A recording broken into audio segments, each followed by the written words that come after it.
ठीक है, कैसे हैं आप सब? उम्मीद है ठीक होंगे। तो पिछली वीडियो में हमने देखा कि हमने एस्टिमेशन में कितने स्टेज कवर की थी, हमने फ्लोरिंग और स्क्रिपिंग कवर किया था।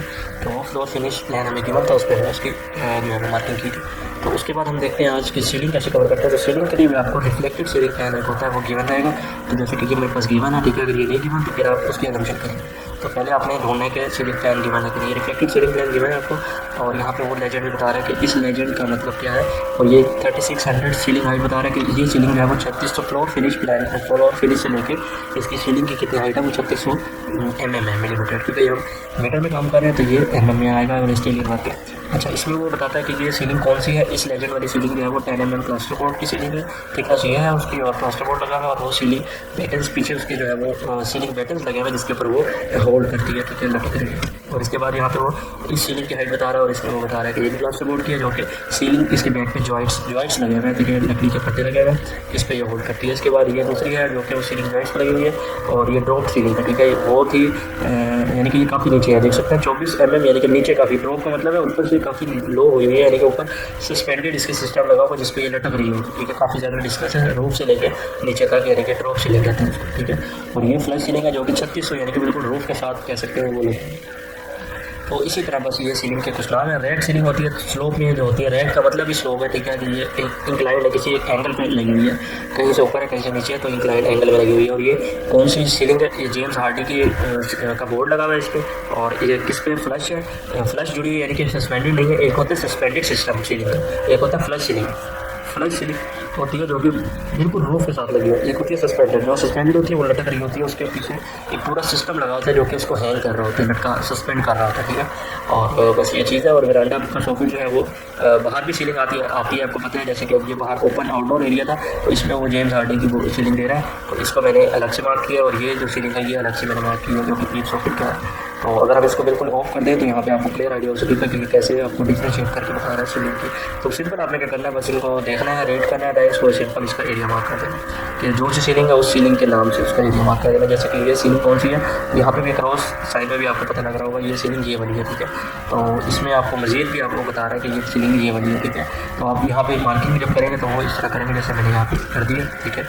सिंपल आपने क्या करना है, ठीक है। स्टील सॉकेट है, 6 mm हार्डी विला बोर्ड है विथ फ्लैश सीलिंग, यानी कि रूफ ट्रस सिस्टम के साथ वो जुड़ी हुई है। तो बस ये चीज़ें आपने बतानी होती है ताकि उसकी जो है जो प्राइस है हम उसके अकॉर्डिंग लगाएं कि ये बोर्ड आएगा कितने का, और ये बोर्ड के बैक पे जितनी की उसकी फ्रेमिंग है जो कि उसको जोड़ रही है आपस में, तो वो कितने की आएगी। और ये तो थी मटेरियल की प्राइस, और फिर लगाने की यानी कि लेबर कॉस्ट कितनी आएगी, तो वो टोटल कॉस्ट जो है वो हम इस पर कितनी लगाएं, इसके मीटर स्क्वायर एरिया पे क्वान्टिटी पे कितना रेट लगाएं ताकि हमें जो है वो उसकी एस्टिमेटेड कॉस्ट मिल सके, ठीक है। तो ये एस्टिमेशन इस तरह वर्क करती है। इसमें हमें क्वांटिटी चाहिए होती है, क्वांटिटी के अगेंस्ट हमें क्वांटिटी की डिस्क्रिप्शन भी प्रॉपर होनी चाहिए। मेन ये नहीं है कि आपको पता होना चाहिए कि आपने बस ये सीलिंग ले लिया, इतनी सीलिंग इंटरनल है, इतनी एक्सटर्नल है, ये नहीं होता। ये बिल्कुल रफ एस्टिमेट कहलाता है। जबकि हम डिटेल एस्टिमेट में जब वर्क करते हैं तो हम इसमें हर एक चीज़ को लिखते हैं वन बाय वन कि ये सीलिंग इस टाइप की है, इस स्टैंडर्ड की है, और इसकी ये प्रॉपर्टी, इसकी ये स्पेसिफिकेशन है, और ये सप्लाई बाय दिस है।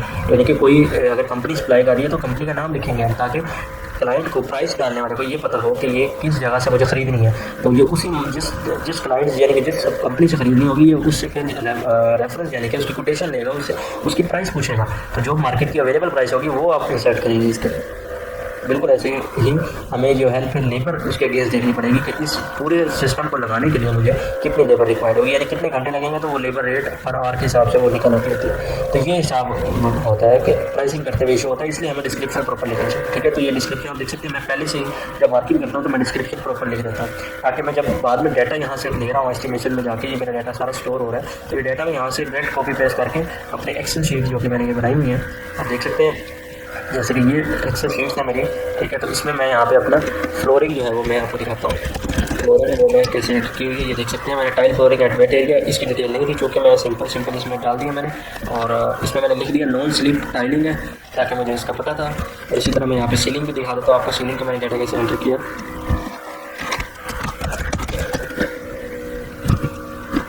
ये देख सकते हैं यहाँ पे सीलिंग, ये देखें 13 mm plaster board on this ceiling, ठीक है। ये डायरेक्टली फिक्स है, यानी कि इसमें सस्पेंडेड सिस्टम नहीं है। और ये 16 mm जो है इसके बटन्स लगे हैं पीछे सीलिंग पे जो उसको होल्ड कर रहे हैं, और ये इसकी सीलिंग टाइट है, ठीक है। जो डिटेल मैक्सिमम मिल सकती है आप वो लेंगे, ठीक है हो गया। और सीलिंग के पैरामीटर पे आपको आप देखें तो कॉर्निसेस चल रहे होते हैं, ठीक है। एक ये भी ट्रिम होती है एक तरह की, और ये लीनियर में ही मिलती है आपको, ठीक है। तो ताकि उसका कॉर्नर जो है वो अजीब ना लगे, तो उनके लिए एक शो केस समझ रही है वो कॉर्निस होती है, सीलिंग कॉर्निस कहते हैं उसको। तो ये टाइप की P50 शेडो लाइन टाइप की कॉर्निस है, जो कि मुझे इस फ्लोर इस प्रोजेक्ट में जो थी रिक्वायर्ड थी, तो मैंने उसके लीनियर मार्क्स थे। आप देख सकते हैं इनका मुझे एरिया देना था और इसका मुझे लीनियर देना था। अच्छा, अब आ जाते हैं वापस अपने प्रोजेक्ट की तरफ। तो प्रोजेक्ट में ये है कि मैंने सारे एरिया मार्क कर लिए। अब मैं आपको एक और मेन चीज़ बताऊँ, बिल पर आपको यहाँ पे सीलिंग नहीं गिवन, बिल पर जिस तरह आप यहाँ पे आपको सीलिंग प्लान गिवन है, सीलिंग प्लान आपको नहीं गिवन, तो उस केस में आपने क्या करना है, जब सीलिंग प्लान आपको नहीं गिवन तो फिर आपने यहाँ पे अब फिर ये नहीं गिवन, ठीक है। तो अब आप फ्लोर प्लान गिवन होगा, फ्लोर प्लान में आपको पता होगा कौन सा आपका वॉशरूम का एरिया, कौन सा वेट एरिया, कौन सा ड्राई एरिया। मेनली ड्राई और वेट की बेसिस पे हम जो है सीलिंग और फ्लोरिंग दोनों को जो है अज्यूम करते हैं, ठीक है। पहले तो मैं डिस्टिंग्विश कर लूँगा कि इसमें मेरा वेट और ड्राई एरिया कौन सा है। अब जैसे कि आप यहाँ पे आए तो ये मिलिट्री वेट एरिया कहलाता है, और ये सारा रूम है तो ये मेरा ड्राई एरिया होगा। तो इसकी मैं सीलिंग कैसे लूँगा, इसकी मैं सीलिंग इस तरह लूँगा, मैं एरिया मार्क करूँगा और सिंपल मैं इसको प्लास्टर बोर्ड जो कि नॉर्मली लेते होते हैं सारे, तो यूजली जो चीज़ सबसे यूज होती है वो मैं अज्यूम करूँगा इन ड्राई एरिया। या मैं रूम भी कोई लिख सकता हूँ कि कौन सा रूम है, रूम नंबर 5 जिधर मैं अज्यूम कर रहा हूँ। तो चूँकि मैं ड्राई एरिया में अज्यूम कर रहा हूँ, तो फिर यहाँ पे मैं अज्यूम लिख दूँगा। तो जनरली मैंने सारे एरिया यानी कि जितने भी इंटरनल ड्राई एरियाज हैं उन सबके लिए मैंने प्लास्टर बोर्ड अज्यूम कर लिया, ओके करूँगा। और यहाँ पे मैं इसका पॉइंट टू पॉइंट जो है वो जाके इस तरह से मार्क कर लूँगा, ठीक है। तो यहाँ से कमांड को दोबारा रन करने के लिए, जैसे ये कमांड थी इसको मैं दोबारा यहाँ से रन करने के लिए इधर जाऊँगा और इस पर राइट इस पर क्लिक करूँगा, तो ये मेरी जो है वो रन हो जाएगी, ठीक है। अब ये रेड हो गई है, इट मीन्स कि ये रन हो गई है।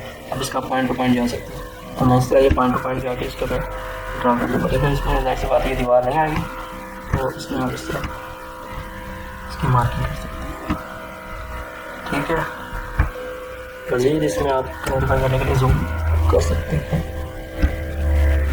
ये सीलिंग मार्क हो गई, ठीक है। ये प्लास्टर बोर्ड सीलिंग थी। और इसी का कॉर्निस कैसे रहेगा, कॉर्निस जो वॉल का आपको पेरीमीटर है वो ज़्यादातर वही कॉर्निस होता है, तो वो निकालने के लिए क्या करते हैं हम कॉर्निस अलग से मार्क नहीं करते, लाजमी नहीं है, समटाइम करना भी पड़ता है जहाँ पे बहुत ज़्यादा जो इश्यूज़ होते हैं, जैसे कि आपको लग रहा होता है कि पेरीमीटर जो है वो एक्चुअल कॉर्निस की क्वांटिटी नहीं दे पाएगा, तो फिर हम दोबारा फोर्स से लीनियर मार्क करते हैं, ठीक है। वरना जो है हम कॉर्निस कैसे निकालते हैं मैं आपको बता रहा हूँ कि यहाँ पे आप जितनी जो सी सीलिंग है इसका फर्स्ट करें मैं कॉर्निस निकालना चाह रहा हूँ, जो कि पेरीमीटर ही बनेगा, लाजमी बात है क्योंकि वॉल है सारी। तो मैं क्या करूँगा, इस पर राइट क्लिक करूँगा और यहाँ इसकी प्रॉपर्टीज़ के अंदर जाकर मैं इसके एडवांस पे जाऊँगा, और एडवांस में यहाँ पे लीनियर इसकी जो है टोटल लेंथ जो है वो लीनियर टोटल लेंथ वो कितनी है, यहाँ पे 104 मीटर है, 104 या 105 मीटर आप ले लेंगे।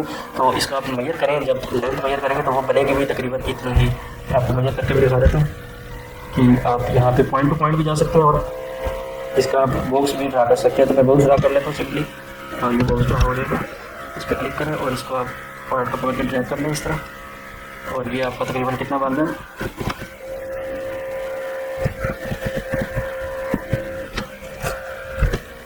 सॉरी ये 52 आई थिंक ये इसलिए बन रहा है, मैं आपको बताऊं कि ये आपका इसलिए बन रहा है कि आपका ये वाला जो इसका पेरीमीटर है वो इसका नहीं बताया, ये जो आपने मार्किंग की है, ठीक है। ये फुल मैं आपको दिखाऊं तो ये कहाँ का मार्क हुई है, ये 2 टाइम्स मार्क हुई हुई है यहाँ पे। और इसको पहले वाले को आप अगर डिलीट कर देंगे यहाँ से 2 टाइम्स मार्क होगी, एक दफ़ा पहले कर चुका हूँ तो मैंने दोबारा कर लिया, तो ये अब एक दफ़ा मार्किंग हुई है, ठीक है। 116 और इसका लीनियर टोटल आपको यहाँ देखें तो यहाँ पे भी आपको नज़र आ रहा है 52 या 53 बनेगा, जो कि आप प्रॉपर्टीज़ में जाकर भी देखें तो यही मिलेगा आपको, ठीक है।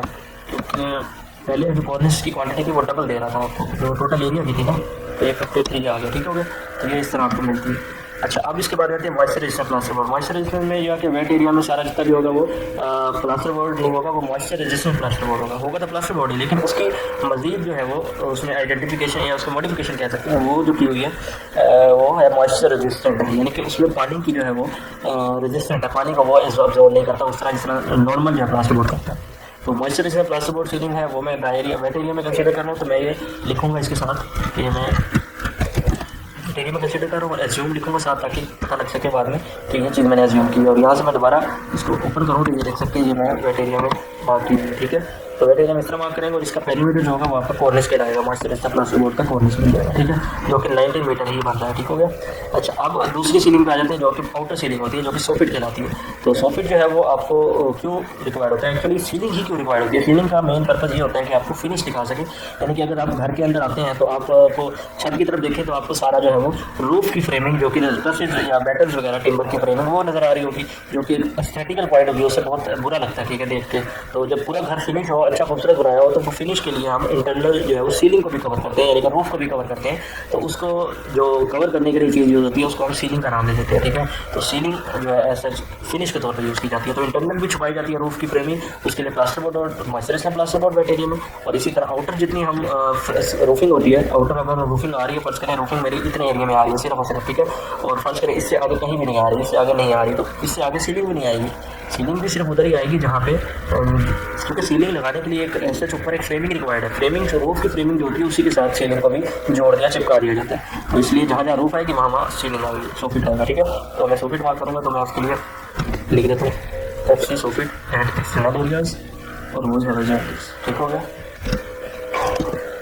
और यहाँ पे भी आप लिख देंगे कि ये एज्यूम्ड है, ठीक है, ताकि आपको एक्शन में याद रहे कि ये एज्यूम्ड है।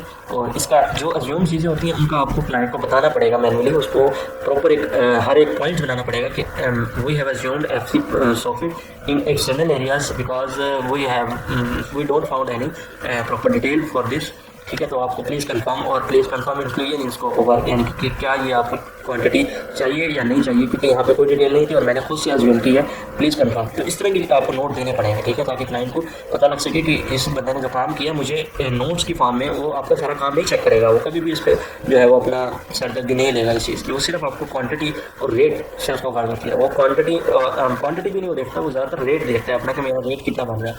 तो उसमें समटाइम ऐसा होता है आपने बहुत सारी अजम्पशन की होती है और एक्स्ट्रा अजम्पशन की होती है, आप उसको नोट नहीं देते और वो नहीं देखता। तो क्या होता है कि वो रेट बहुत ज़्यादा अज्यूम कर लेता है या बहुत कम अज्यूम कर लेता है, तो उस पर उसको अगर प्रोजेक्ट मिल भी जाए तो उसका नुकसान में जाता है। और दूसरा जो बहुत ज़्यादा रेट लगाता है तो वहाँ पे उसकी जो है वो बिल्कुल ही रिजेक्ट हो जाता है, उसकी कोई बिड जो है अप्रूव नहीं होती। तो इस तरह के केसेस होते हैं, तो इसलिए आपको नोट देने लाजमी है, क्योंकि वो क्लाइंट जो है वो आपकी हर एक क्वान्टिटी जो है वो जाके कभी भी वेरीफाई नहीं करेगा, कभी भी नहीं करेगा, क्योंकि बहुत बड़े प्रोजेक्ट होते हैं वो कभी नहीं करते। तो आपको नोट याद रखना है, नोट जो अजम्पशन है, जो मेन पॉइंट है, जो कुछ इस तरह जो होती हैं डिस्क्रिपेंसीज होती हैं, जैसे कि एक प्लान पे आपने कोई चीज़ देखी और उसी लोकेशन पे दूसरी जगह पे कुछ और दिखा रहा है, तो इस तरह के ये चीज़ें भी आपको बतानी पड़ेंगी उधर क्लाइंट को कि ये चीज़ इधर ऐसी इस प्लान पे ऐसे है और इस प्लान पे ऐसे है, काइंडली मुझे बताएं जल्दी टाइमली, ताकि मैं इसको उसके अकॉर्डिंग चेंज कर सकूँ। और अगर वो फील्ड फंड्स की बिडिंग की डेट बहुत जल्दी है और वो आप नहीं पूछ सकते उससे, लेकिन पूछें, मेन तो है कि आप मौके पर पूछें। अगर आप नहीं पूछ सकते तो फिर क्या है, आप जब डिलीवर कर दें तो उस टाइम आप उसको नोट दें इस चीज़ का कि ये इस तरह मसला था, तो मैंने अपनी जो है ना जजमेंट एज पर और best judgement we have assume this point as like this and please confirm this inclusion. तो इस तरह के आप पॉइंट्स लाजमी दें ताकि उसको आपकी जो है ना कल को वो आपको भी जस्टिफिकेशन मिल सके कि ये मैंने काम इसलिए ऐसे किया था और आपको मैंने बताया भी था। तो बहुत रेयर होता है कि लोग इस तरह नहीं बताते और वो बाद में बड़े इश्यूज़ होते हैं, तो इस वजह से क्लाइंट जो है वो कभी भी जो है वो आप पे एतबार नहीं करता। तो ये थी मेन पॉइंट इसका आज भी बताना था, ठीक हो गया। तो अज्यूम लाजमी लिखें और ताकि आपको बाद में नोट देने का लाजमी याद रहे। तो ओके करें इसको। और मैं यहाँ पे इसका कैसे ये आउटर की रूफ यहाँ से यहाँ आ रही है, तो मैं फ़र्ज़ करें रूफ जितनी है मैं उतनी ही लगाऊंगा, ठीक है। तो मैं उतना इसका एरिया लगाऊंगा और फ़र्ज़ करें रूफ मेरी यहाँ पे ख़त्म हो गई है, तो इससे आगे जब रूफ ही नहीं है, ओपन स्पेस है बिल्कुल, तो उधर सोफिट आ भी नहीं सकता, ठीक है। उधर ऑनिंग आ सकती है, ऑनिंग मेटल की होती है, वो बिल्कुल वॉल के साथ जो है फ्रेमिंग लगा के लगाई जाती है, वो आ सकती है ताकि बारिश अंदर ना आए। ऑनिंग आपको पता है वो शेड होता है किस्म का, तो वो आ सकती है। सोफिट उधर सीलिंग नहीं आ सकती, सीलिंग तभी आएगी जब जहाँ पे रूफ हो गया, ठीक है। तो ये देखें, ये मैं फ़र्ज़ करें अगर मैं यहाँ पे गलत कोई पॉइंट जैसे कि मैं यहाँ पे लगा देता हूँ, अब यहाँ ortho point mode on, ortho of करने के लिए ऑर्थो पे जाएंगे या फिर शिफ्ट दबाएंगे तो ये टेम्परेरी ऑफ हो जाएगा, आप इस तरह पॉइंट पर पहुँच जा सकते हैं। अब इस मैंने यहाँ पे एक पॉइंट लगा दिया और ये गलत लगा है, तो इसको मैं ख़त्म करने के लिए क्या करूँगा, Ctrl+G भी कर सकता हूँ और मैं बैक स्पेस दबाऊंगा कीबोर्ड का, तो ये बैक आ जाएगा। और मैं यहाँ पे आखिरी पॉइंट क्लिक करूँगा और यहाँ पे ख़त्म हो गया, तो मैं इसको R दबा के भी ऐड कर सकता हूँ कमांड को और एस्केप दबा के भी कमांड को ऐड कर सकता हूँ, कमांड ऐड हो गई। तो ये मेरा आउटर जो है बस FC सोफिट बन गया, ठीक है। तो ये थी हमारी आज की वीडियो, उम्मीद है आपको समझ। तो ये थी आज की वीडियो, उम्मीद है आपको समझ लगी होगी। पिछली वीडियो में हमने फ्लोरिंग और स्कर्टिंग की, आज की वीडियो में सीलिंग पे थी हमारी, तो हम सीलिंग देख ली। होपफुली आपको वीडियो समझ लगी होगी। सीलिंग प्लस कॉर्निसेस भी इसमें इंक्लूड थे, तो वो हमने देखे किस तरह वो लीनियर हम उसको प्रोवाइड करते हैं। तो ये जो है मेन पॉइंट्स थे हमारे, वन बाय वन हम ट्रेड कवर करते जा रहे हैं। नेक्स्ट वीडियोस में हम ये देखेंगे, उसके लिए जो है वो आप देखते रहे हमारी वीडियोस, ये सारी आप देखेंगे। तो होपफुली आपके एंड ऑफ दी वीडियोस जो है वो आपको काफ़ी हद तक जो एस्टिमेशन के ट्रेड्स को आइडिया हो सकेगा। मेन इसमें पर्पज़ फिर यही है कि फिर मैं आपको कहूँगा कि आप खुद से प्रैक्टिस करते जाएँ। जो मैं आपको बता रहा हूँ इसको सिर्फ आप, ये बिल्कुल बेसिक है, आप इसको सीखते जाएँ। आप जितनी प्रैक्टिस कराएंगे उतने आपके क्वेश्चन आएंगे, उतने क्वेश्चन आप हमसे कमेंट में पूछें ताकि हम उसको ऊपर आंसर करें, और वक्त के साथ साथ आप जो है वो इस पर एक्सपर्ट होते जाएंगे। तो मेन इसमें फिर प्रैक्टिस है, क्योंकि ये बिल्कुल बेसिक है। फिर उसके एंड में हम जो है एक प्रॉपर एग्जाम्पल लेंगे, एक लाइव प्रोजेक्ट लेंगे, उसकी हम एस्टिमेशन करेंगे ताकि आपकी मजीद जो है वो एक्सपर्टीज इसमें हम बना सकें। तो होपफुली आज की वीडियो अच्छी लगी होगी। मिलते हैं नेक्स्ट वीडियो में।